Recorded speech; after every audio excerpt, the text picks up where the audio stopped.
Hello, তোমরা সবাই কেমন আছো? আশা করি তোমরা সবাই খুব ভালো আছো। আমরাও কিন্তু খুব ভালো আছি। Welcome back to our channel. তো এই ভিডিওটা হচ্ছে গিয়ে পয়লা বৈশাখের ভিডিও। তো পয়লা বৈশাখের দিনকে সকালবেলা আমাদের বাড়িতে লক্ষ্মী গণেশ পুজো হয়। তো সেই সবই ক্লিপগুলো তোমাদের সাথে একটু শেয়ার করছিলাম। সেদিনকে অনেক সকাল উঠে গেছিলাম এই পুজোর প্রিপারেশন করব বলে। খুব সুন্দর করে ঠাকুরের জায়গাটা সাজিয়ে পুজোর প্রিপারেশন করেছিলাম। আর তোমরা তো আগের দিন শর্টসে দেখেইছো যে পয়লা বৈশাখের বিকালবেলাটা কীভাবে কাটিয়েছি। তো আজকে তোমাদেরকে দেখাবো পুরো দিনটা আমাদের কীভাবে কাটলো। দেখতে পাচ্ছ এখানে পুজোর প্রিপারেশন কিন্তু অলরেডি ডান। তো এই কিছুক্ষণ পরেই চলে আসবে ব্রাহ্মণ, তারপরেই পুজোটা করে নেবে। দেখতে পাচ্ছ কি সুন্দর করে পুজো করছে। তোমাদের সাথে একটু পুজোর ক্লিপগুলোও শেয়ার করলাম। দেখো সব ক্লিপ তো সবসময় নেওয়া হয় না, তো যেইটুকু পারি সেইটুকুই তোমাদের সাথে শেয়ার করার চেষ্টা করি। তোমরা যেমনভাবে আমাদের সাপোর্ট করো ঠিক সেইভাবেই সাপোর্ট করতে থেকো। আশা করি তোমাদের সাথে অনেক নতুন ভিডিও আমরা শেয়ার করতে পারবো।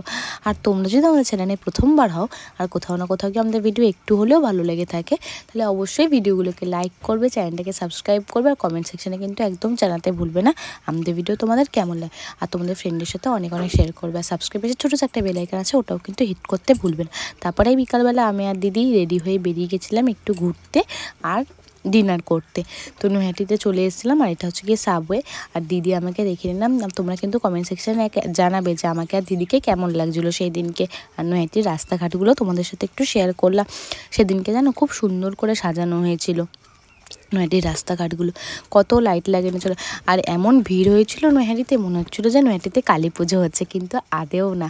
একটু তোমাদের সাথে এগুলো শেয়ার করলাম। আর জানো আমাকে এই ভিডিওগুলো কে করে দেয়? একটা স্পেশাল পার্সন আছে আমার লাইফে, সেই আমাকে এই ভিডিও ক্লিপগুলো নিয়ে দেয়। কারণ আমি না এত মানে ঠিক করে ক্লিপ নিতে পারি না। যেতে যেতে চলে গেছিলাম বড়মার মন্দির। আর বড়মার মন্দিরটা গিয়ে তোমাদের সাথে একটু শেয়ার করলাম। কোনোদিন একদিন সুযোগ হলে অবশ্যই তোমাদের ভেতর থেকে দেখাবো বড়মার মন্দিরটা কেমন। আর যারা নৈহাটিতে থাকো তারা তো অবশ্যই জানো, পয়লা বৈশাখ হোক বা যেই দিনে হোক বড়মার এখানে তো খুব ভিড় হয়। তো অ্যাজ ইউজুয়াল সেদিনকেও কিন্তু প্রচণ্ড ভিড় ছিল। আর তোমাদের একদিনকে অবশ্যই আমি বড়মার মন্দিরের ভেতরটা গিয়ে দেখাবো, যেদিনকে আমি পুজো দিতে যাব। দেখতে পাচ্ছ কি ভালো লাগছে না? বাইরে থেকে বড়মার মন্দিরটাও খুব সুন্দর করে সাজানো হয়েছিল লাইট দিয়ে। তারপরে এই করতে এসে পড়েছিলাম একটু গঙ্গাঘাটে। আর গঙ্গাঘাটটাও তোমাদের সাথে একটু শেয়ার করছিলাম। রাত্রেবেলা গঙ্গাঘাট খুব ভালো লাগে। আর এই গরমকালে বলো তো গঙ্গাঘাট কার না ভালো লাগে। আর দেখতে পাবে দূরে একটা নৌকো যাচ্ছিল, সেটা হয়তো আসেনি ঠিকঠাক। তারপরে আমরা চলে এসেছিলাম খেতে একটা রেস্টুরেন্টে। আর সেখান থেকেই অর্ডার করে নিয়েছিলাম আমরা চিকেন ললিপপ আর চিকেন বিরিয়ানি, চিকেন চা। আর ওদের দুজনকে একটু দেখিয়ে দিচ্ছিলাম, দেখো ক্যামেরা দেখে কেমন ঢং করছে। আর একে দেখো, দেখতে পাচ্ছ ক্যামেরা দেখলেই এরকম ঢং শুরু করবে। তারপরে আমরা খাওয়া দাওয়া করে বেরিয়ে গেছিলাম। তারপরে আইসক্রিম খেয়ে নিয়ে বাড়ি চলে এসেছিলাম। আর কিছুই করার মতন ছিল না, তো যেইটুকু করেছিলাম সবটাই তোমাদের সাথে শেয়ার করলাম। অবশ্যই ভালো লাগলে কিন্তু ভিডিওটাকে লাইক করে দাও। তো আজকের মতন এইটুকুই, টাটা।